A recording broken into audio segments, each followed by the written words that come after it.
It's getting more cutting edge as the technology advances, but the basic principles are the same. I mean, if you're putting an image up on something, a screen or a building or a surface in some way or the other, yes, in the old days, I mean, I started at the Natural History Museum in 1977. It was all slide projectors, hundreds of the things.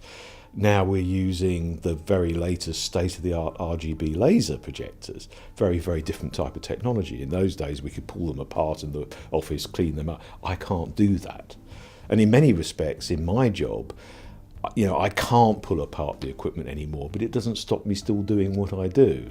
Because at the end of the day, I work for an integrator, a systems integrator. So we're like a chef that pulls together lots of components and pulls together a recipe and makes sure that the recipe works and gives you a meal. That meal is the end result. So it was actually nice to have people in the room, in the roundtable today. And it's the first time I've done this roundtable on entertainment and attractions. It was nice to have experienced people.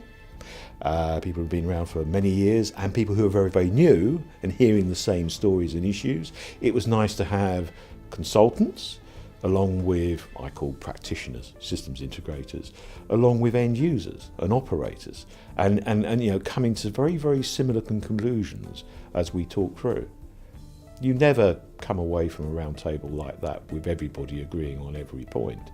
I mean, we talked about a number of things. We talked about the role of a consultant.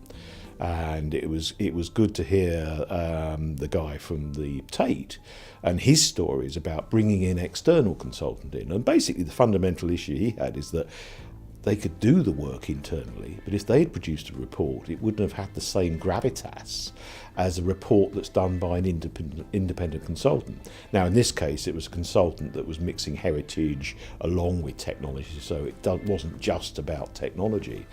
But the board would listen, because it was an external consultant. Sometimes in our audiovisual industry, you hear about issues between systems integrators and consultants. Now, certainly for myself and Kraftwerk, we work with consultants. We don't do consultancy, so we don't go out and offer independent consultancy to clients, but we like working with consultants. So if a consultant's working with a client, it actually makes our job very, very much easier. Passion, passion, passion, passion, and it came out in the room again today. Yes, a lot of us have been in the industry for a long time, but we still have the passion. There's something quite exciting about being involved in a round table with an architect, a designer, integrator, storytellers, and other member client team, and being part of a project which you don't know what it's going to look like, but 10 years' time you go down the road and you're involved in creating something that many millions of people go to.